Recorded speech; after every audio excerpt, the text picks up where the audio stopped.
Of course, the video too is not going to align. Full Wi-Fi. My phone has not been working for the life of me. Pretty much every other video on TikTok won't work. I see what they allow me to see. Thank you. It's so comical. That said, today's verse in the reading in the Holy Bible app, freaking perfect. I loved it. Blessed are those who mourn, for they will be comforted. Matthew 5:4. I love Matthew. Matthew's one of my favorite disciples, Matthew and Peter.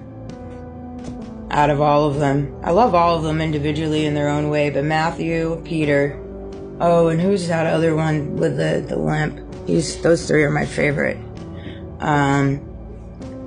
You know, when you go through your valleys, you go through your hardships, you go through your unfavorable seasons, you go through your transformation, that's when you really, really get to know God. And it's designed that way. God and Jesus always go back for the one sheep because they know that that one sheep has a heart, mind, body, and soul to receive them. You know, it's hard to receive them when you walk with your ego, your flesh, and your pride. It's extremely difficult to receive the Spirit who dwells inside of you when you walk with your ego, flesh, and pride. Period. It's impossible.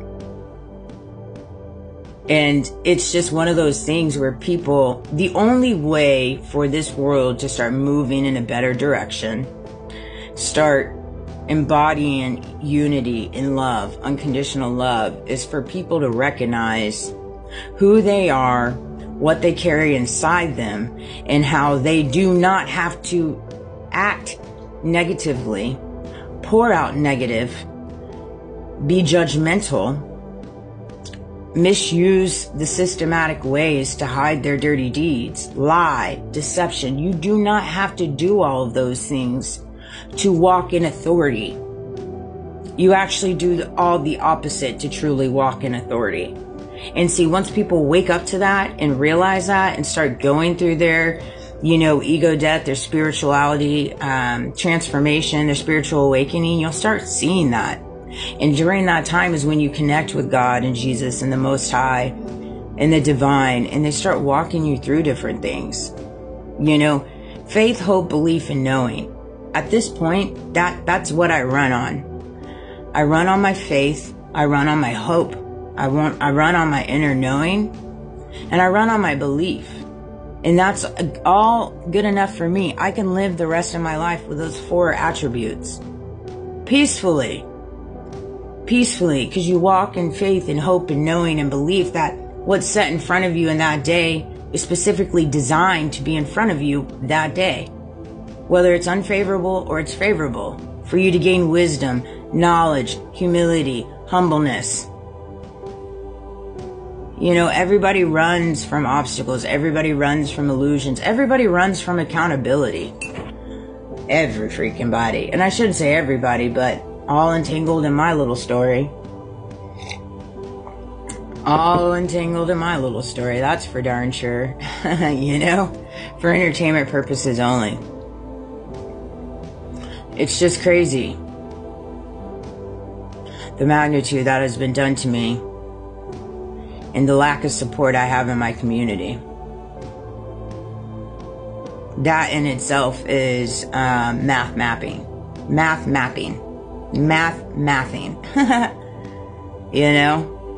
And it was a hard truth for me to face.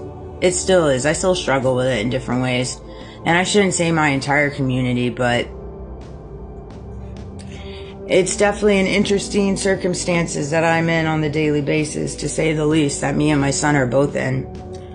And my family too. It's very easy for people to jump on the bandwagon when they're presented such a compelling story.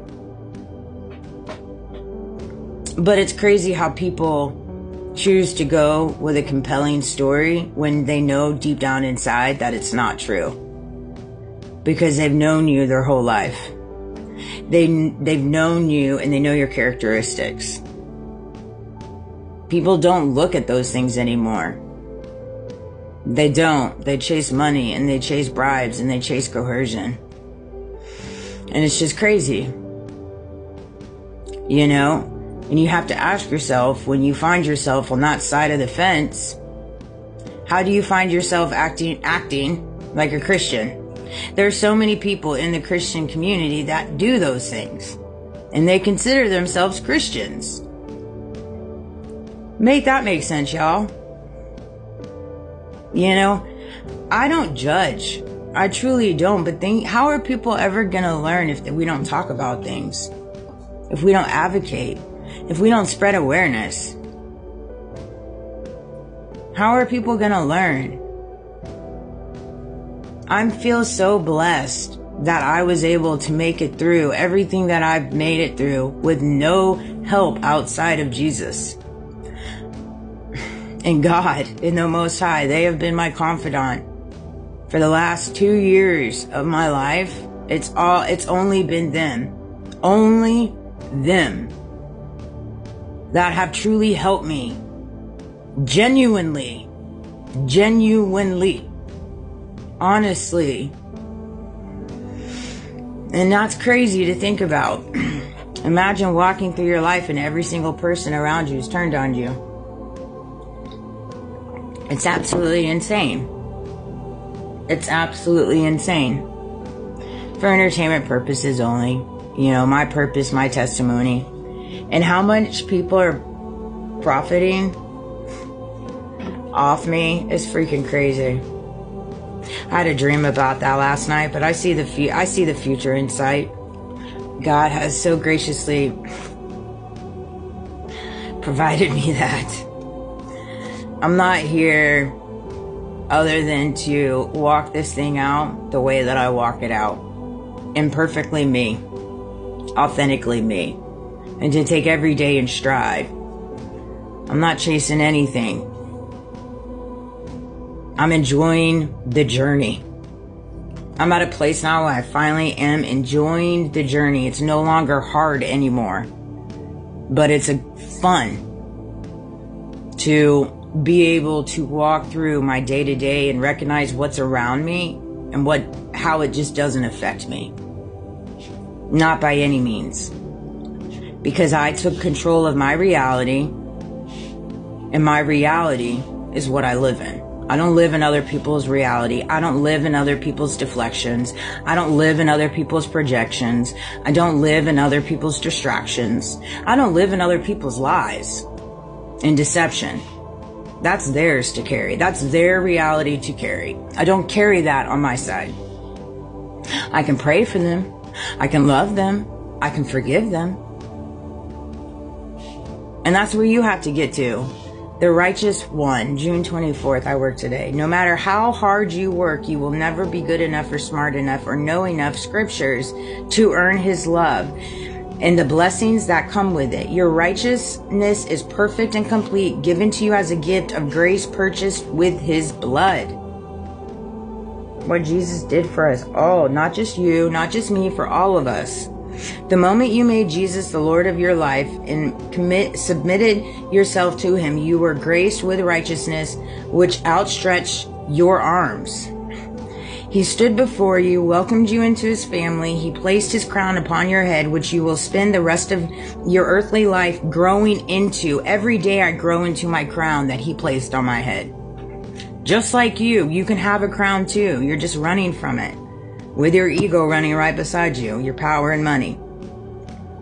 You carry the family resemblance. You're God's holy child, brought into the most royal family of all. Simply believing you are who He says you are will cause you to want to live in a way that honors Him and portrays who He really is.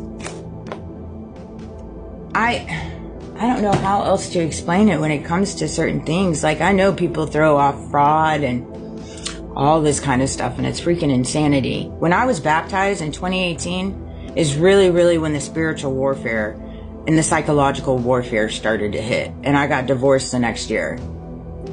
Well, 2020 is when my divorce was final.